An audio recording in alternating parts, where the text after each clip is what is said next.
Malamig na umaga at makulimlim. But still, ipapadarama ng, alam ko na sa pamamagitan ng ating pagsamba at pag-awit, worship our living God, at pinadarama niya yung init niyang pagmamahal po sa atin. Since it is the first, again, month of this year, as we are preparing ourselves for this new year, continue to embrace this new year, na kung ano mga plano natin sa buhay, ay ipagkakalob natin sa ating pong Panginoon. Ang sabi po ng salita ng Diyos na anuman po ang mga plano natin, bago tayo kumilos, kapag ilalatag natin, sanggunin mo natin sa ating Diyos, whatever the plans we may have, ibigay natin sa ating pong Panginoon at siya po ang magpapatupad. Amen? We may plan, but ang Panginoon Diyos ang magpapatupad. And because our world ay napaka-komplikado, nakita naman po natin na ang news around the world ay very, very complicated. The war na hindi po matapos-tapos, diba? May Middle East, mayroon po sa iba pa, so hindi po matapos-tapos. Apektado po tayo lagi ng pagtaas ng mga bilihin, pagtaas ng gasolina. So, nakaka-apekto. Since the economy ay nahihirap pong, bawat bansa po ay nakikita natin na napakahirap bumawi. At lalo sa ating kinaroon sa Japan, mababang palitan. It's a bad news sa mga nagpapadala. Amen? It's a bad news. Mababang palitan na yan. Pero yung mga umaasa sa Pilipinas, diba? They're hoping na tatasan ang padala. So, napaka-complicated po yung karanasan natin. Na tayo noon po ay nandito na makikita natin ang pamumuhay ay tumataas. Mas tumataas din po sa kanila. Lahat naman po. So, komplikado. And we need all guidance. Kayo din po. Kapag sa ating pong financial expenditure, di ba? Nahihirapan po tayo sa pagpaplano. Lalo po yung mga nanay. Paano mapagkasya yung hindi tumatas na sahod? So, some of our decisions are so important that could affect our entire future. And for this year, paano naman po, ano naman mga challenge na darating? Marami tayong mga kakaharapin itong taon na ito. Some of maybe financial issues na gusto natin pong maka-cope up. And also, mayroon po tayong mga health concerns. Amen? Siyempre, lalo kapag winter season dito sa Japan, o kaya sa mga malalamig. Ewan ko sa Pilipinas, siyempre, of course, medyo malamig ng konti. So, health concerns. So, yung katawan po natin, mayroon pa, kuminsan, marami tayong po nararamdaman. At hindi lang ba, bata o matanda, mayroon pong mga health concerns. And also, there are relational struggles. Amen? And also, the kinds of very, very challenging situation po na bawat isa sa atin. Sa inyong mga trabaho, sa inyong mga business, sa ating mga pinagtatrabahuan, mayroon pong mga struggle, challenges. And it could be sometimes na gusto natin pong sa mga estudyante, mga gusto magtapos, minsan nahihirapan sila sa kanilang pagpipili ng kanilang mga subject o kaya mga courses, di po ba? Meron ba mga estudyante dito? Bihira. Yung aking anak. Si Tyrus at saka si Aaron. Oske. Ron. Diba mga estudyante? Magka-classmate niya ng mga anak ko to. Mayroon pa ba mga estudyante? Wala na yan. Kunti lang, no?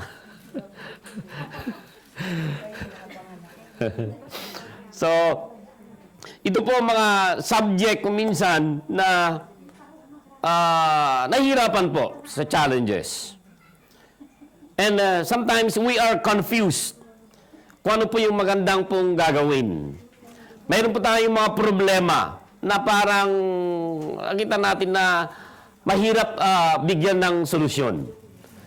Ay isip-isip. Mag-isip tayo ng solusyon. So perhaps, tayo po ay humihingi ng mga advice. Ask me advice at di natin alam kung alin ang susundin natin. Humingi tayo ng advice, nakinig tayo, pero tayo pa rin po ang magbibigay ng, di ba, choice. Tayo pa rin ng hindi natin maaring maganda yung advice nila. Minsan nakikinig tayo, but ang mga iba nga humihingi ng advice, pero ikaw pa rin naman ang masunod eh. Di ba? Umihingi ka ng advice, hindi mo naman pinapakinggan yung So, we are not sure. And in times like this, we need someone na mayroon pong maasahan to give us yung pinakatama, a true and wise counsel. And the only one na magbibigay ng guidance po sa atin this taong 2025 is walang iba kundi ang Panginoong Diyos. Dahil siya po nakakatalos ang future po natin. Our mind are limited. At mayroon pong Diyos na He's transcend into the future at nakikita niya yung patutunguhan po natin.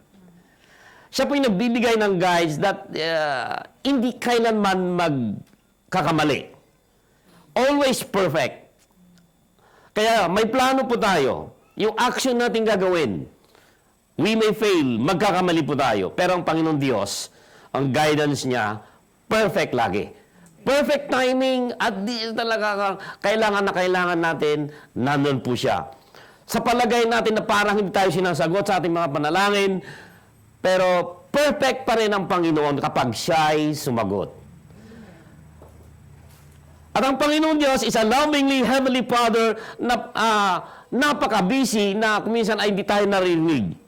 Sa kabisihan natin, kuminsan naisasantabi natin na andyan na po ang Panginoong Diyos. Ang Panginoon Diyos ay nandyan na hindi siya busy na makinig sa ating pong mga hinanaing sa buhay. And we come, and every time na tayo pa'y dumudulog o pumupunta sa tulong ng biyaya, nandyan po lagi ang guidance. And He has given us a wonderful promise na naman sa umagang ito to encourage us kung ano po ang mga kailangan natin, guidance. That's why ang pamagat po ng ating pag-aaral ngayon ay Divine Guidance. Nauna na pala. Okay. Divine Guidance. Kailangan po natin yung paggabay. Amen? Tulad po sa ating pong mga anak, binibigyan natin ng guidance. But sometimes yung ating mga anak, kahit anong bigay mo nating guidance, hindi sila nakikinig. Lalo kapag medyo nandun sila stage ng teenage, di ba? Okay, may sarili silang pero papagtanto nila kapag napalampasan nila yung mga stages na gano'n, napagtanto nila, ay dapat nakinig ako. But so, ang ating pong pag-aaral ngayon ay guidance.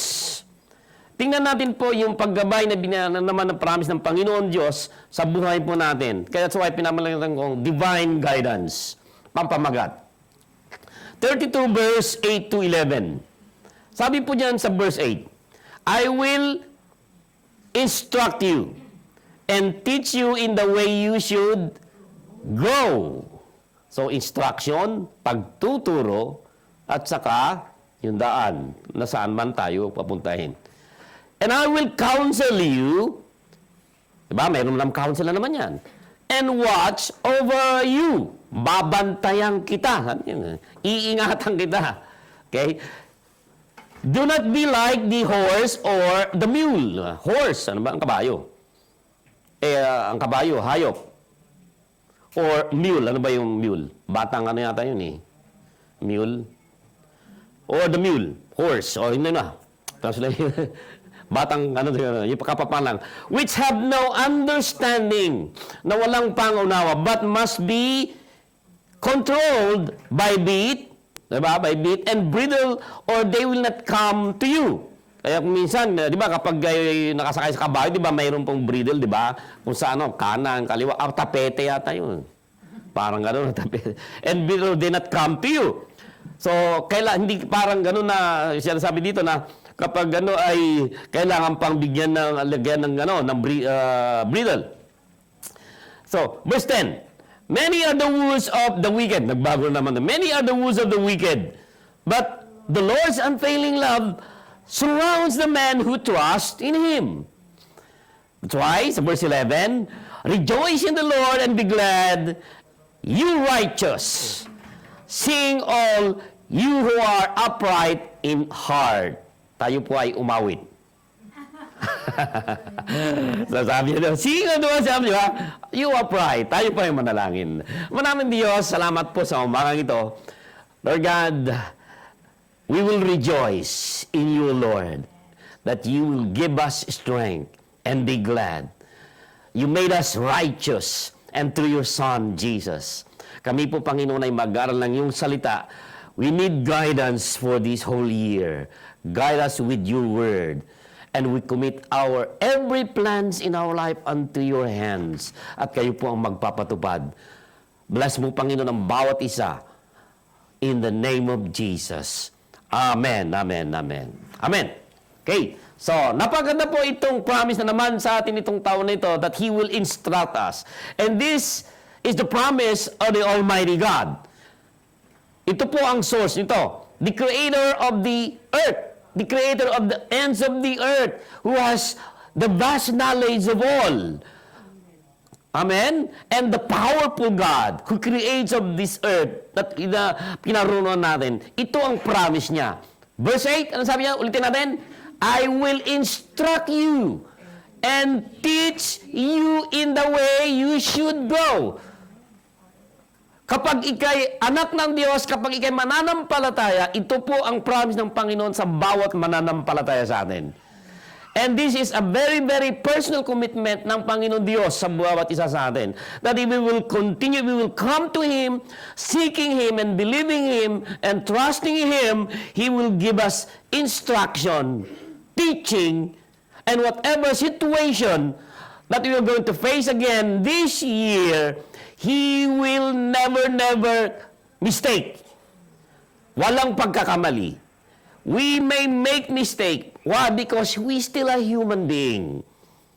You may be disappointed to other person, discouraged, but you will never discourage pagdating sa Panginoon Diyos. That's why focus on Jesus, the perfecter of our faith. Amen? Okay. God has a complete knowledge of our circumstances. Alam ng Panginoon kung ano po yung mga circumstances sa buhay natin. Yung mga iba, itinatago, hindi mo makailangan itago yan. Sabi ng Haring David again, hubad tayo sa paningin ng Diyos, wala tayong naitatago. Pwede kayong magtago sa ating mga kapatiran, pero hindi tayo makapagtago sa ating mga Panginoon. Amen? Knowing how it began, kung saan mo nagsimula. Minsan tayo nga gumagawa ng problema. At alam ng Panginoon kung kailan matatapos ito, ang resulta ito. If we obey Him. Amen? So, yung pledge ng ating pong Panginoon na binabasa natin ito is to instruct. Minsan nga, ayaw natin ng instruction eh. Instruct.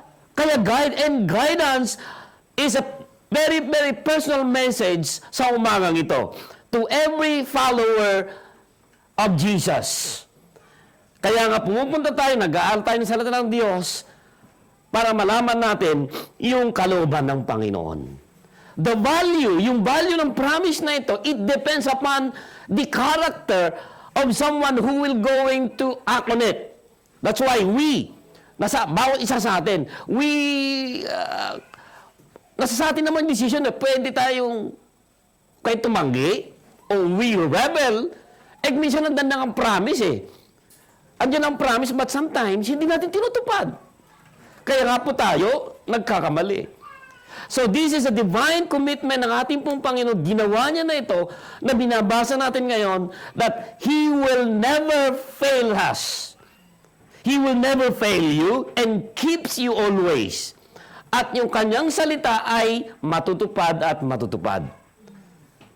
So, we have to never worry about it. Kung anong sinabi niya, matutupad. And He speak into His word sa pinapag-aralan natin. Una po mga kapatid, makita natin ito na promise na ito. Okay? Promise. Nandun pala. Hindi ko nauna ito. The promise. Sa verse 8, ang unang promise niya dito is instruction. First of all, ang promise niya nito, ang mundong kinaranasan natin, Napakaraming po mga instruction o direction that are full of error. Okay? Araw-araw paggising na nga natin, there are many fake news and fake instruction. Dito puro CG ngayon sa panahon ngayon, digital age, di ba? Hindi man natin malaman kung totoo nga ito, hindi, yung mukha mo, pinalitan ng di ba? Pwede ka na makarating sa sa France. Na kahit di ba? Pakita mo lang na you have to ipoprove mo na nakapasyal ka naman, pero hindi ka naman nakapasyal. Di ba? I-transport mo lang yung picture mo, napunta ka na ng France. Oo. Yun ang mga bagay. Okay? So the world offers us many different directions and are full of error. But the Lord's guidance always leads us to the right way at the right time. So kailangan natin ng instruction. God gave us a manual instruction in this life. And the moment that we receive the Lord Jesus Christ, mayroon pong manual. Ano po yung manual sa buhay natin? Ang Biblia. Na kailangan nating basahin. Mahirap kasi kung minsan, ang hindi natin ng manual kung minsan FB, Twitter, kung anong pinost ng mga iba, yun ang manual natin Kagigising pa lang manual, ang manual, parang nakaprogram na. That you cannot live without the approval of other people. Hindi ka nakatulog dahil sa sin lang. Sin lang siya. Walang like. Yung bang instruction ng Panginoon, they may dislike you. They may dislike you, but the likes, thumbs up ng Panginoon, yun po ang yapan natin to please God always. Amen? Hindi ka mabuhay na walang likes ng ibang tao, approval ng ibang tao? Hindi ka ba makakilos na makagawa ng isang bagay na walang approval ng ibang tao? People pleaser ang ganun, PP. Kaya pangalawa po mga kapatid, teaching. And when we open this manual instruction, the Bible, that's why we have to open our own Bible. Kung ngayon, mabuti ngayon, mayroon tayong digital Bible na kung saan man tayo dala-dala natin Pwede nating i-open yun. Na habang tayo naghihintay ng oras, kung mayroon tayong hinihintay sa pagpipila, di ba? Hindi tayo mababagot. Pwede nating basahin ngayon. O magbasa tayo kung mayroon kayong mga digital Bible. Lahat naman siguro ito may mga digital Bible ngayon. Mayroon kayong mga smartphone. Pakitaas ang smartphone ninyo. Very smart!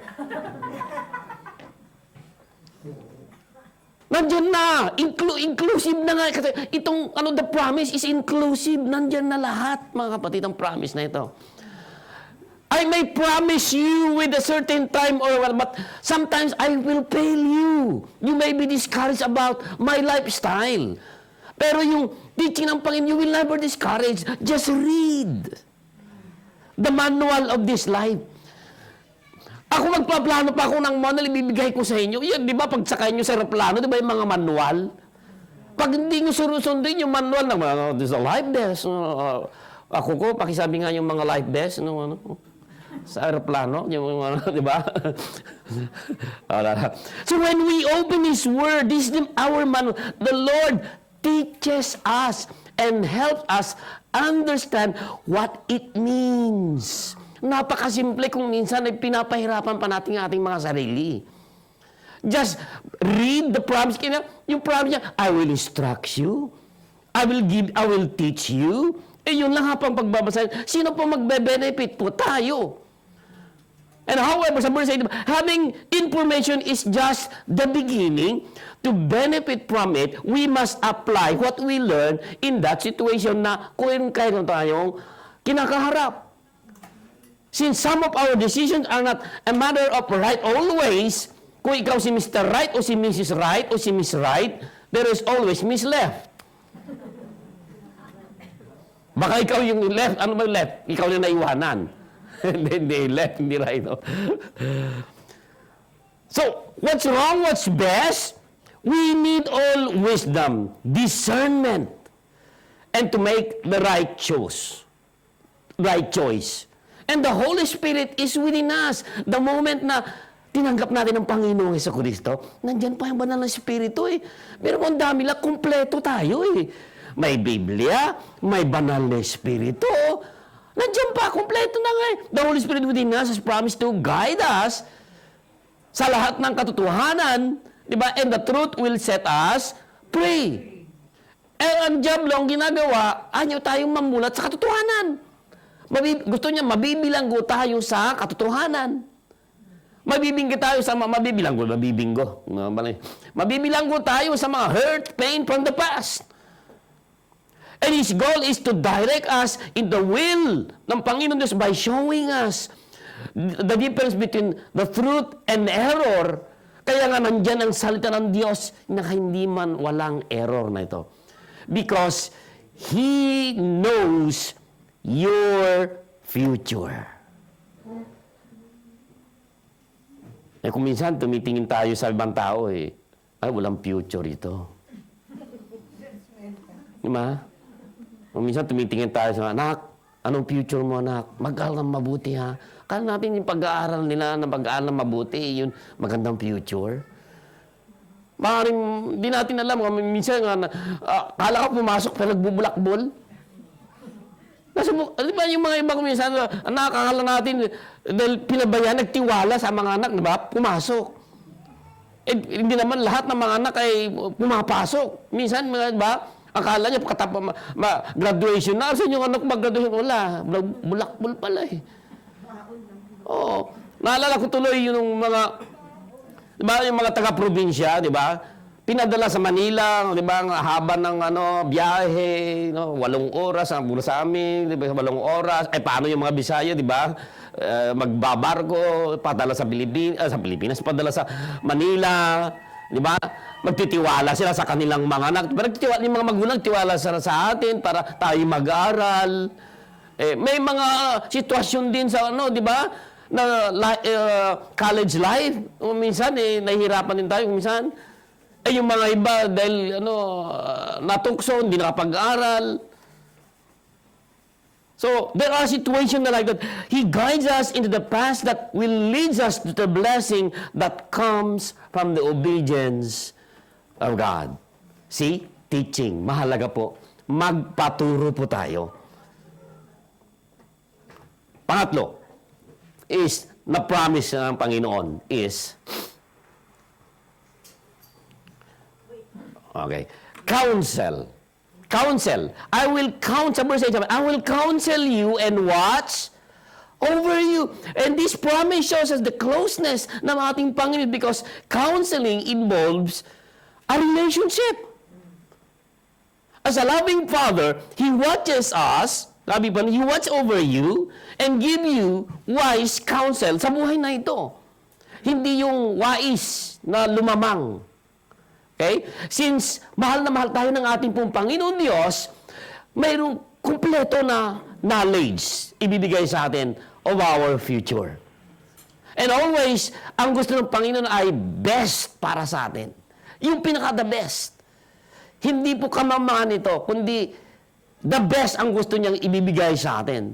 And there are so many aspects sa tisyon ng buhay natin na kung minsan, hindi natin nakikita. Pero ang Panginoon Diyos, tanaw niya, nakikita niya eh. Makapangyarihan ang Panginoon Diyos. Counsel kailangan natin. Minsan, saan tayo nagpapa-counsel? Saan tayo humihingi ng counsel? Pag meron tayong mga problema. Tulad ng isang doktor, di ba? Pag meron tayong ramdaman sa ating pangangatawan, gusto tayong nagpapatingin tayo sa doktor eh. Di ba? Tinitingnan kung anong klaseng sakit mayroon po tayo. Di ba? Kala natin mayroon tayong sakit. Minsan pinipilit natin na mayroon tayong sakit, pero pagdating sa doktor, wala ka namang sakit eh. Hindi mayroon. Pinagpipilit natin eh. Di ba? Anong resulta? Wala. Wala, pinipilit natin na mayroon. Hindi, mayroon ko na sakit. Ang sakit. Maraming sakit, pinagpipilit natin. Wala nga eh. Di ba humihingi tayo? Minsan, nagpapa-counsel nga tayo. Okay, hindi lang physical ang mga katawan. Minsan, pumunta tayo sa mga psychologists. Diba? Sino pupunta sa mga psychologist? Wala. Wala pa naman. Diba? Diba, ano ng mga psychologist? Psychiatrist, diba? Ina-analyze tayo eh. Anong problema mo? Problema ko, mas talagang butas ang bulsa ko. Pag financial na issue, yung mga psychologists, diba, counsel, humingi tayo ng counsel sa kanila. Kung minsan, according to their knowledge lang eh. Theory lang. The best yung experience nga eh. So, we need counsel. Punta na lang tayo sa Biblia. Dito na lang, the best counsel, lumapit na lang tayo sa ating mong Panginoon Diyos. Amen? Pangapat, protection. Protection. I will watch over... Wala natin baterya to eh. Ha? Mayroon, okay. I will watch over you. So, ibig sabihin, yung mata ng ating pong Panginoon Diyos, God's eye is upon you. Upon us. Hindi natutulog ang Diyos. Na kung minsan kahit inaawit, natutulog ba ang Diyos? Ako natutulog. Pag inaantok. God's eye is upon you always. He demonstrates His protection and watch. Watch, binabantayan ka. Binabantayan tayo. Gawin mo yun? Kung minsan mga blessing in disguise, ay salamat sa Panginoon, hindi ako dumaan dito. Ay salamat sa Panginoon, may bumagsak. Yung kunting-kunti na lang, di ba? Kahit gahibla na lang eh, dumaan yung, kung minsan may mga bagay na ganoon. Kung minsan kapag tayo'y nadapa o kung minsan, ay salamat sa Lord. Pasalamat pa rin tayo sa God. That's why rejoice always in the Lord. Sabi nga dyan, di ba, panghuli binasa natin. He will watch over you. Sabi namin, protection. At nakikita niya, He's watchful over you wherever we are, whatever we do, ano man po nang ginagawa po natin. Natutulog ka man, gising ka man, watching over you. Kasi nga, hindi natutulog ang Diyos. Mulat ang kanyang mata. Amen? So, napakandang pakinggan natin that our responsibility to keep looking upon, setting our minds on God because nandyan po lahat ang promise. Inclusive po yun. Instruction, teaching, counsel, and protection. That's why every decision should promise to ask Him na what He had us to do. Kung anong ang gagawin natin, isangguni mo natin sa Kanya. Amen? Ano man po ang gagawin natin. Nandiyan na lahat ang promise. Pangalawa naman po mga kapatid. Siyempre, pag may promise, mayroon tayong dapat gagawin. May warning. Mayroon sabi na, the Lord warns those who will not listen. And after giving His people this wonderful promise, ang Panginoon Diyos naman nagbibigay ng warning sa mga hindi sumusunod. Sa mga hindi sumusunod ng instruction, manual. Hindi nagbabasa ng manual, may warning. At wala din counsel. Kaya ang sabi po dyan sa una is sa verse 8, do not be stubborn. Ano ba yung stubborn? Do not be stubborn. Huwag matigas ang ulo. Alam niyo mga kapag tayo pumupunta sa doktor, di ba? Diba? Mabuti nga sa doktor, sumusunod tayo eh. Kung anong sinabi ng doktor, di ba? Uminom ka ng 3 times a day. Pag hindi ka uminom, hindi ka gagaling. Kung sabi ng salita ng Diyos, magbasa ka 3 times a day. Wala, minsan di natin. Di ba? Have fellowship every Sunday. Minsan di natin, epic. Be stubborn, wag Verse 9, the Lord wants us to willingly follow His guidance. May warning. And if we're going to resist Him, the Lord, we are like, ano sabi niya, we are like a horse We are like a horse na kailangan pa bang lagyan ng bridle para sumunod. Alam niyo na hindi sumusunod kapag, alam niyo mga kapatid, kapag yung kabayo ay hindi sumusunod, nagwawala. Nakakita na ka tayo mga taong nagwawala. Sabi na, nagwawala ang bibig, nagwawala ang ano mga nagwawala. Di ba? When anger strikes them, di ba? Nagwawala. Okay, nagwawalang maggastos, mga lahat. Kasi stubborn matigas ang ulo. Kaya sabi niya, do not be like a horse or mule that can only be controlled, by the force. Okay? So if we refuse to come near to God, we will reap the consequence. And that's why every sin that we will do, we are going to reap it. Ang sabi ng Salta Diyos again, di ba? Whatever we sow, we will reap. Kung ano man, ganun po ang batas talaga. This is the law. And the law of nature, ganun din eh. Whatever you sow, you will reap. Kung ano-anong kinain natin nung malakas pa tayo, ito na yung inaanin natin. Lagi ko sinasabi, what we are today, kung anong kalagayan natin, ito yung mga ginawa natin noong kabataan pa natin. Kaya ngayon, itinuturo natin ngayon, di ba? Ini-instruct natin ngayon sa ating mga anak, mga kabataan. Ngayon, di ba? Anak, magganito ngayon. Kuminsan matigas ang ulo. Stubborn sila. Sige. That's your life. Choice mo yan. That's why, ang sabi ng mga warning ito, do not be stubborn because you will reap the consequence. Pangalawa po mga kapatid is, many are the sorrows of the wicked. Hindi naman tayo, we are righteous already. Sabi niya, binasa natin kanina, di ba? We are not wicked. Ngayon, marami pong mga sorrow sa mga, hindi na tayo wicked. We are righteous.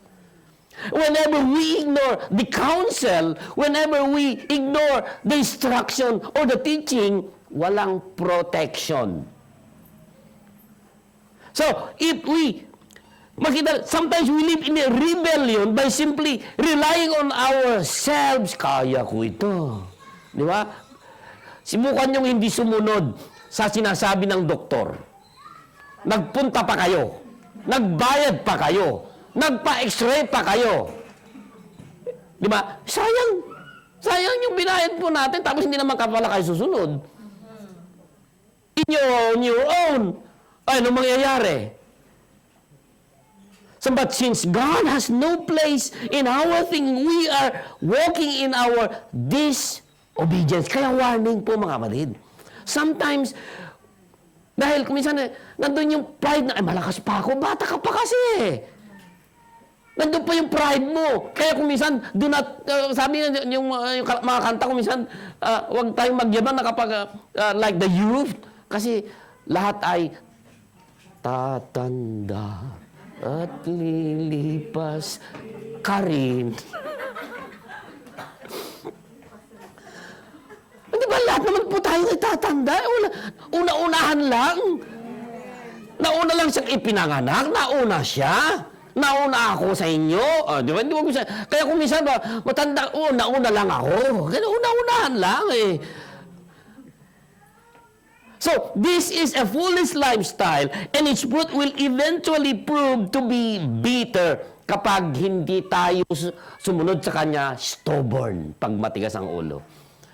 Narinig natin ang saltang, nabasa natin, pinagsabihan ka na, kuminsan gumagawa ng Panginoon mga sitwasyon, mga circumstances sa buhay po natin para palaalanan tayo. Kasi nagmamahal ang ating Diyos. Amen? Palapahan natin ang Panginoon.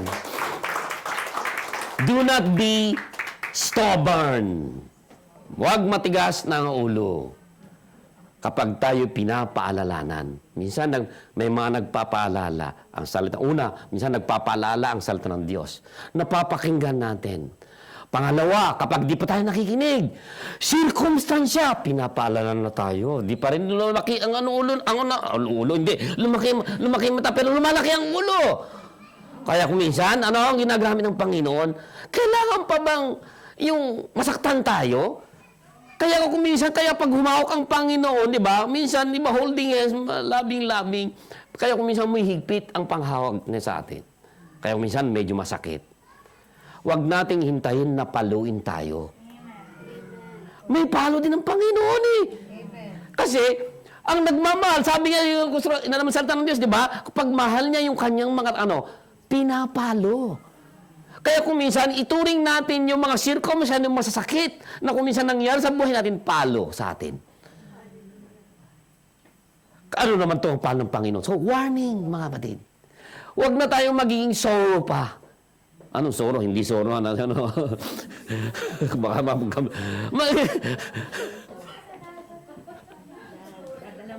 dadalamhati. Huwag natin may na. Kasi kaya sabi, doon sa pangulit binasa natin, di ba? Rejoice and be glad. Yun ang nais ng Panginoon eh. Huwag natin hantayin na paluin pa tayo para bisita. Pero yung pagpapalo ng Panginoon, pagmamahal niya sa atin, kaya yung mga anak natin, minsan, huwag natin, hindi natin papaluin, may kailangan natin na, kasi pagtanda eh. Para magtanda sila, na yung ginawa ay mali. Kasi mayroon tayong ginagawa kung minsan nakamalian, kaya pinapalo tayo mahal tayo ng Panginoon. Kaya pinapalo paminsan-minsan. Kung hindi pinapalo, minsan, yung pamamaraan ng mga magulang, di ba? Matiris noon, yung kurot. O, depende kung anong klaseng kurot. Panghuli po mga kapatid. Okay? Siyempre, may blessing. God will bless those who will listen. If we, in contrast sa stubbornness and rebellion, those who trust in the Lord will experience the fruit of obedience dahil nakikinig. Una po mga kapatid, verse 10. Na blessing. Unfailing love surrounds them. See? And if we seek and follow God's guidance, we will see the evidence of His goodness and love. This doesn't mean that we won't have problems. Ibig sabihin na wala tayong problema. No. Makita natin mga kapatid na ang Panginoon Diyos, He will use circumstances sa buhay po natin and increase, para ma-increase yung pagtitiwala natin sa Kanya na para magmamature po tayo. Towards perfection. Tama lagi siya sabi, nobody's perfect. Kasi inihahanda tayo ng Panginoon dahil yung patutunguhan natin na lugar ay lugar ng perfection. Perfect. Hindi perfection. Patungo tayo towards perfection. Yung pupuntahan natin, patungo natin, everything is perfect. Inihanda tayo ng Panginoon.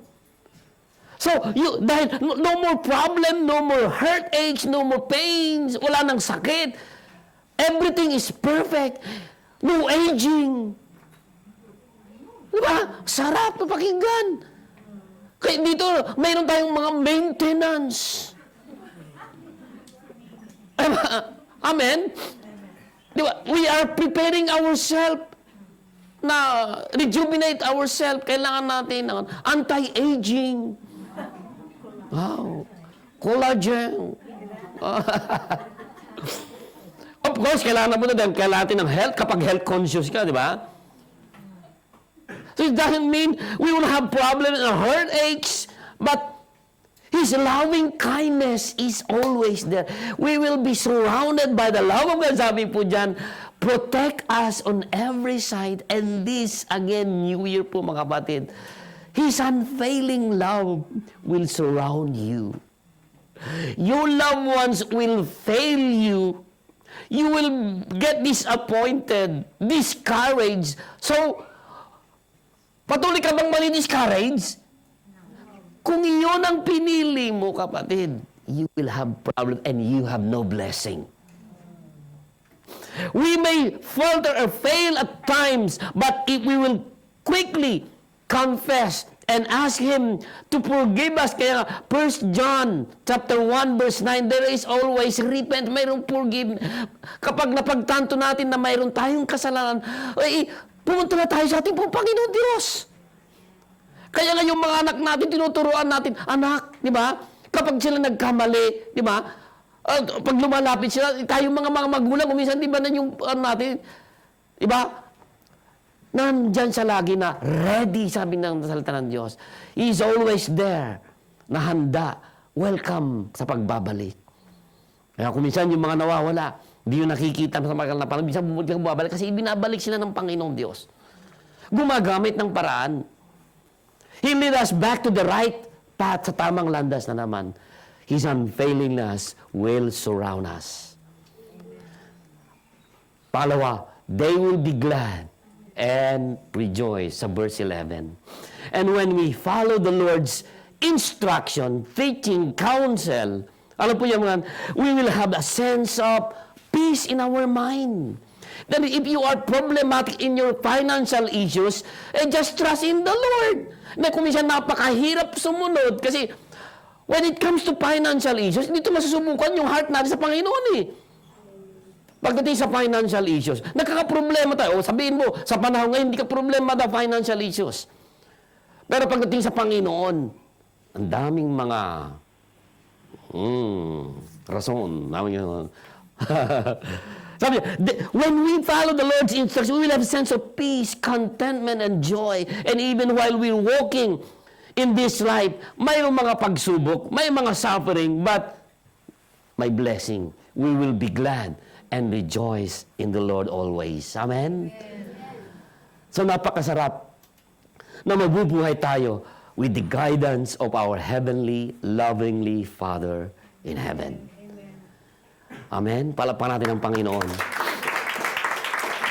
Mabuti ang po Panginoon Diyos. Tapat siya. Hindi siya nagkukulang. Faithful po siya. Now think about a time when you sought the Lord's guidance and did what He had said.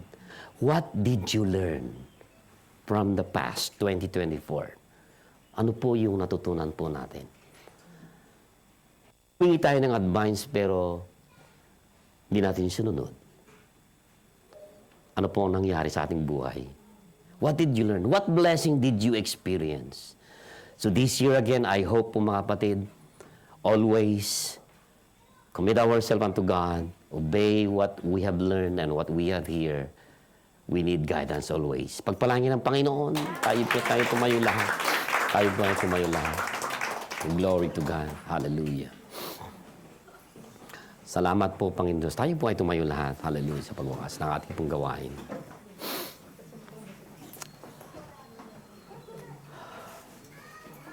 Glory to Jesus. Ama Diyos, kami po ay lumalapit sa trono ng biyaya.